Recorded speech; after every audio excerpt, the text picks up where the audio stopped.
के बारे में आपके माध्यम से जो है प्रदेश की जनता तक हम संदेश पहुंचाना चाहते हैं, जिसमें विशेषकर जनजातीय क्षेत्रों में जो विंटर्स में हम जो फ्यूल वुड सप्लाई करते थे उसको लेकर जो है सरकार ने अभी फैसला लिया है।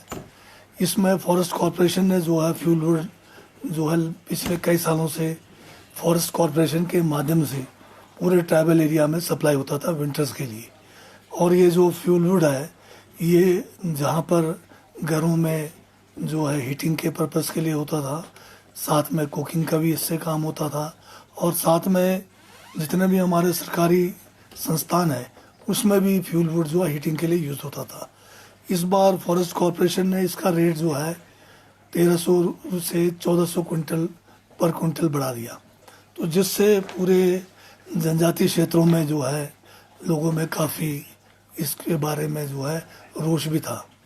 इस सब बातों को ध्यान में रख के हमारे माननीय मुख्यमंत्री जी ने अभी फैसला लिया है कि जनजातीय क्षेत्रों में जो फ्यूल वुड है जिसको अभी फॉरेस्ट कॉरपोरेशन 1300 रुपये क्विंटल पर लाया था या सरकारी क्षेत्र में 1400 से ज़्यादा भी था, तो उसको जो है जो ट्रांसपोर्टेशन का जो कॉस्ट है उसको जो है सरकार जो है फॉरेस्ट कॉरपोरेशन को अलग से सब्सिडी के रूप में देंगे, और लोकल जो ट्राइबल्स हैं उनसे सिर्फ जो है 805 रुपये क्विंटल जो है ये फ्यूल वुड का जो है कॉस्ट लेंगे। तो इससे एक बहुत बड़ा राहत भी है, क्योंकि अभी आप जानते हैं कि इस बार आर्थिक स्थिति भी ठीक नहीं है सरकार की, और बारी आपदा के कारण और आर्थिक बोझ भी पड़ा है। परंतु इन सब के बावजूद माननीय मुख्यमंत्री ठाकुर सुखविंदर सिंह सुक्खू ने ये फैसला लिया है कि जनजातीय क्षेत्रों के लिए कांग्रेस पार्टी हमेशा जो है संवेदनशील भी रही है और यहाँ के मुद्दों को लेकर हमेशा जो है इनके हक में हित में काम किया है। तो इन सब बातों को ध्यान में रखकर बेशक आर्थिक बोझ भी है, फिर भी जो है फ्यूल वुड को जो है 805 रुपये क्विंटल करने का फैसला लिया है। तकरीबन जो है 500 रुपये का फ़र्क अभी पड़ने वाला है। और दूसरा विषय जो है हमारा यहाँ पर एक जियो थर्मल जो है, जिसके द्वारा ये जो गर्म पानी होता है चश्मे का, इस गर्म पानी के द्वारा आइसलैंड के जो एक कंपनी है वो ज़िला किन्नौर में कोल्ड स्टोरेज को जो है इसके द्वारा बढ़ावा देना चाहते हैं।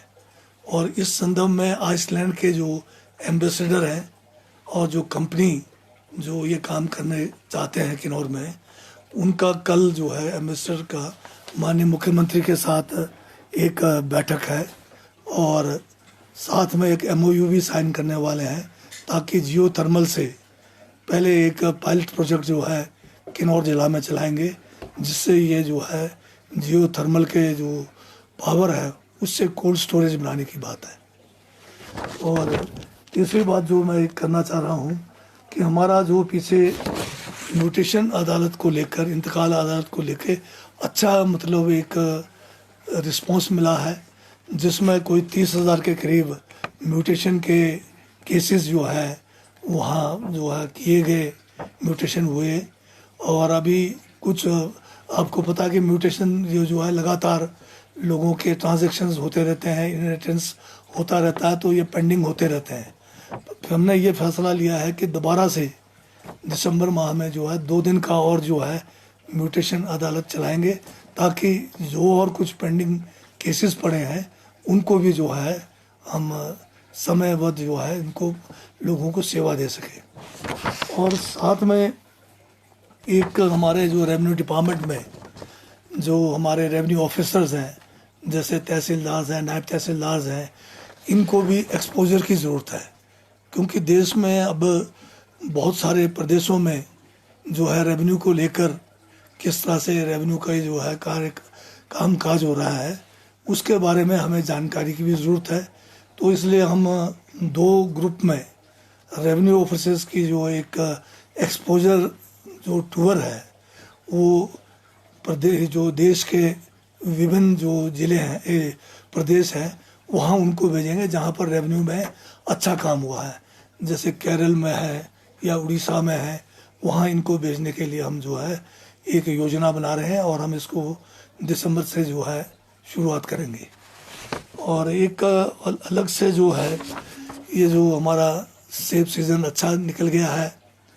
बेशक सड़क संबंध जो है बहुत जो है बारिशों के कारण, आपदा के कारण काफ़ी मुश्किलात का सामना करना पड़ा, परंतु उसके बावजूद हमने मार्केट में सेब को पहुंचाया और पहली बार जो है वज़न के हिसाब से सेब को बेचने का निर्णय लेकर किसानों को उचित मूल्य भी दिलाया है।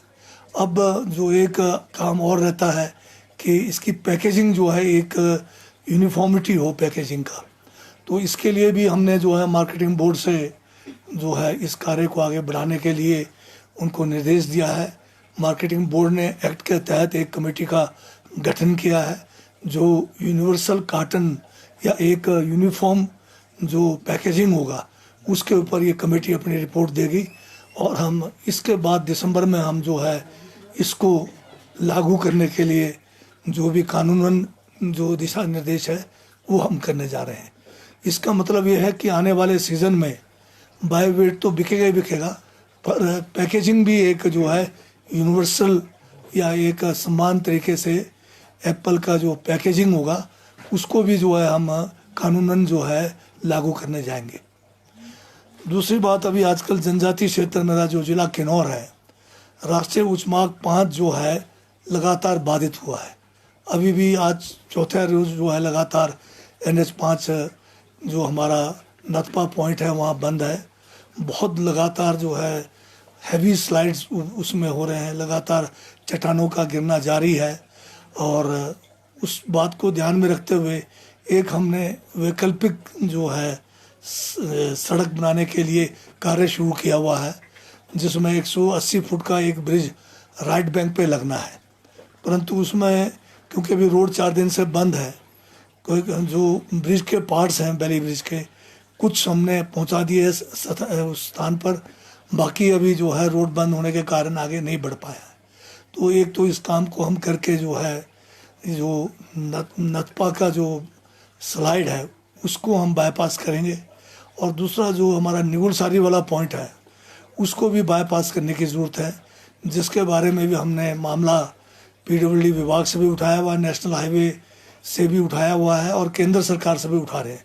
क्योंकि जिस तरह से अभी किन्नौर के अंदर जो 3-4 वेनरेबल पॉइंट्स बन गए हैं जहां लगातार चट्टानों के गिरने से सड़क जो है लगातार बाधित भी हो रहा है और ये जो NH5 है ये न केवल ज़िला किन्नौर की लाइफलाइन है बल्कि स्पीति सब डिवीज़न का भी लाइफलाइन है और जो हमारा बॉर्डर है शिपकेला बॉर्डर, कोरिक बॉर्डर, जहां अभी माननीय प्रधानमंत्री जी हेलीकॉप्टर के माध्यम से अभी जाकर आए, तो ये अगर बाधित रहता है तो border military point of view से भी और हमारे जो 2 डिस्ट्रिक्ट जो ज़िला किन्नौर और लाहौल स्पीति का सब डिवीज़न जो काजा का है वो सारा का सारा जो है इससे बाधित होता है। सभी राशन की बात है चाहे फ्यूल की बात है, हर तरह से हमें जो है परेशानी हो रही है। तो हम ये मामला केंद्र सरकार से उठा रहे हैं कि ये जो है रामपुर से राइट बैंक होते हुए वंगतू तक एक वैकल्पिक जो है नेशनल हाईवे का जो है अल्टरनेट रोड बनना चाहिए। ये सामरिक दृष्टि से भी और हमारे ज़िला किन्नौर और लाहौल स्पीति के स्पीति एरिया के लिए बहुत ही महत्व का है। धन्यवाद। सर, प्रदेश सरकार के कुछ अधिकारी जो हैं बागवानी के नाम पे टूर पे जा रहे हैं, ब्राज़ील पे जा रहे हैं कोई मार्केटिंग के, तो ये सवाल ये उठ रहा है कि इसमें बागवानों को नहीं लिया जाता और अधिकारी को ही लिया जाता रहा। आज तक ये स्थिति रही है, चाहे कोई भी नहीं। ये जो थोड़ा सा पता नहीं सोशल मीडिया में इस बात को उछाला जा रहा है, अन्यथा ऐसा कुछ भी नहीं है। मार्केटिंग बोर्ड को हमारा जो SDP के प्रोजेक्ट से बहुत सारा काम दिया गया था जिसमें मार्केट यार्ड्स बनाने का सारा एक जो कंपोनेंट था वो हमारा मार्केटिंग बोर्ड के द्वारा हो रहा है और उसी में मार्केट को स्टडी करने के लिए भी कुछ जो है बजट का प्रावधान जो है हमने मार्केटिंग बोर्ड को किया है। और मार्केटिंग बोर्ड जो है एग्रीकल्चर मिनिस्ट्री के क्या कहते हैं अंडर है, एग्रीकल्चर डिपार्टमेंट के अंडर है। तो मार्केट स्टडी जो होना है केवल सेब या फलों के लिए नहीं है, मार्केट का जो स्टडी है वो है सभी किस्म के उपज का है। तो वो तो एग्रीकल्चर डिपार्टमेंट ने देखना है कि उन्होंने मार्केट को किस तरह से मार्केटिंग करना है। तो उसके बारे में अगर वो कोई टूर करते हैं या कोई उसमें हमारे माननीय विधायकगण जाते हैं या कोई अधिकारी जाते हैं, तो उसमें कोई मतलब ऐसी बात नहीं है कि जिससे कि किसानों के लिए कोई नुकसान है। जो भी विधायक है वो भी एक चुने हुए लोग हैं, वो भी जो है किसानों के प्रतिनिधि हैं। अगर वो कुछ सीख कर आएंगे, कुछ नया देख के आएंगे अपने इलाकों में, उसको जो अगर वो आके यहाँ पर इम्प्लीमेंट करेंगे तो वो सारा एक जनरल उनका फायदा होगा। और जहाँ तक किसानों को या बागवानों को एक्सपोजर टूर का है, वो हमने रखा हुआ है हमारा बागवानी में। जब हमने प्लान कर रहे हैं, पहले तो हम बागवानी में जितने भी हमारे अधिकारी हैं, खासकर बागवानी में हमारे जो SDOs हैं, HEOs हैं, जिनने फील्ड में काम करना है, पहले तो इनका एक्सपोजर टूर कराएंगे हम, ताकि ये सीख कर आएँ बाहर किस किस्म का है।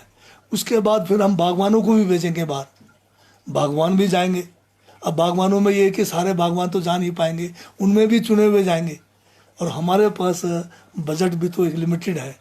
हम जो है अगर 1000 बागवान बेचना चाहेंगे, शायद हम उसमें 300 ही बेच पाएंगे। तो झगड़ा तो हमेशा रहना ही है कि हमें नहीं ले गया, उनको ले गया।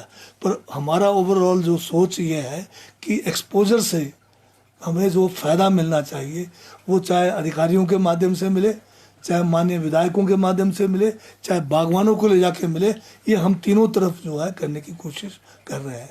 इसमें क्लैरिटी नहीं है सर कि ये बागवानी के तहत जा रहे हैं जो मंत्री और विधायक जा रहे हैं, या एग्रीकल्चर डिपार्टमेंट का अलग है, या बागवानी का कोई इसमें ये बड़ा क्लियर है, कुछ भी इसमें वो नहीं है, छुपाने वाली बात नहीं है। ये जो SDP है, SDP प्रोजेक्ट वर्ल्ड बैंक का फंडेड है। इसके 3 कंपोनेंट्स हैं। एक कंपोनेंट है हमारा क्या कहते हैं हाई डेंसिटी प्लांटेशन का है, दूसरा हमारा इरिगेशन का है। इरिगेशन का काम हमने जो है वाटर यूजर एजेंसीज को दिया हुआ है, और जो हमारा प्लांट मटेरियल वाला काम है वो हॉर्टिकल्चर डिपार्टमेंट HPMC उसका वो एग्जीक्यूटिंग एजेंसी है। और जो मार्केटिंग यार्ड्स बन रहे हैं, करोड़ों रुपए के मार्केटिंग यार्ड्स यहाँ बने हैं, जिसमें परमाणु का मार्केटिंग यार्ड बना है, सोलन का मार्केटिंग यार्ड बना है, बदराल का बना है आपका, फिर जरोल टिक्कर में बन रहा है, सारे जगह पर है, ये शिलारू में बन रहा है। ये सारा काम हमने ये जो है इसको दिया हुआ मार्केटिंग बोर्ड को। और मार्केटिंग बोर्ड का जो AD है, एडमिनिस्ट्रेटिव डिपार्टमेंट है, वो एग्रीकल्चर डिपार्टमेंट है। तो एग्रीकल्चर डिपार्टमेंट को मार्केट स्टडी के लिए भी कुछ पैसा दिया गया है। तो उसमें अगर इन्होंने ये फैसला किया है तो कौन सा गलत किया है।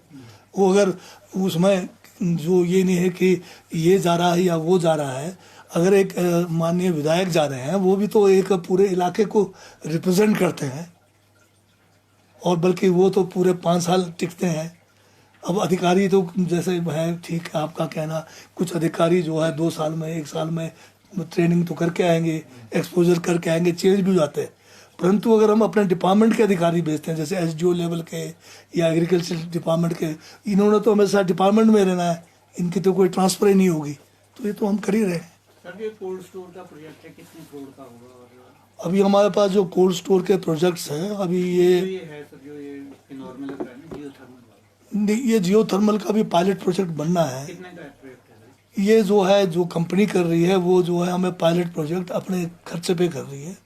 एक अभी उन्हें पायलट चलाना है, अगर वो सक्सेसफुल हुआ तो फिर उन्होंने और जगह पर जहाँ पर ये गर्म पानी निकल सकता है उसकी उन्होंने स्टडी की है। तो ये हम इसमें कोई खर्चा नहीं कर रहे हैं। ये एक हमारे यहाँ पर विजय चौहान है, कोई रोडू से है, जो आइसलैंड में वहाँ पर काम कर रहे हैं, वो उनका इनिशिएटिव है। अदरवाइज़ तो जो जियो थर्मल में ये जो आइसलैंड वाले कर रहे हैं, वो जो है अरुणाचल गवर्नमेंट के साथ बहुत बड़ा प्रोजेक्ट है उनका। हमारा एक स्टार्टिंग है। अगर ये हमारा अगर पायलट प्रोजेक्ट सक्सेसफुल हो जाता है तो हम इसमें आगे भी जा सकते हैं, और जहाँ जहाँ भी हिमाचल में जियो थर्मल के चांसेस है उसको हम अभी तो कोल्ड स्टोर में एक छोटे से उधर से चल रहे हैं। आने वाले समय में जियो थर्मल से हम जो है इलेक्ट्रिसिटी जनरेशन की भी सोच सकते हैं।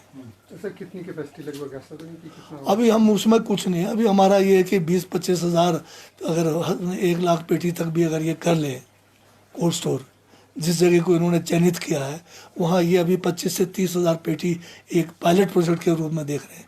अगर ये सक्सेसफुल हो गया तो हमारे 2-3 और साइट्स हैं जहाँ फिर हम बड़े स्केल पे जाएंगे। तो अभी हमने कुछ खर्चा नहीं करना है। ये जो इनिशिएटिव है ये एक हमारे वहाँ से जो रोडू से आइसलैंड में है विजय चौहान उनका है, और उसमें उन्होंने गवर्नमेंट ऑफ आइसलैंड को भी इसमें शामिल किया है। उनके एम्बेसडर कल शिमला में आ रहे हैं, उनको स्टेट गेस्ट डिक्लेयर भी किया है। सीएम साहब से वो मिलेंगे और आगे चलेंगे उसको भी। 2-3 जगह कहाँ है सर जो अभी तो इन्होंने किन्नौर में ही किया है। किन्नौर में एक हमारा टापरी जगह है और एक हमारा जो है रिब्बा के पास है। एक इन्होंने वैसे समधू भी देखा है कि ये लाइन जो है जिसमें जियो थर्मल का चांसेस अच्छा है देखने को, तो इन्होंने एक रूपी वाले एरिया में भी देखा है। तो पोटेंशियल अच्छा है। आज काफ़ी जो है इसमें वर्ल्ड वाइड काम चला हुआ जियो थर्मल में।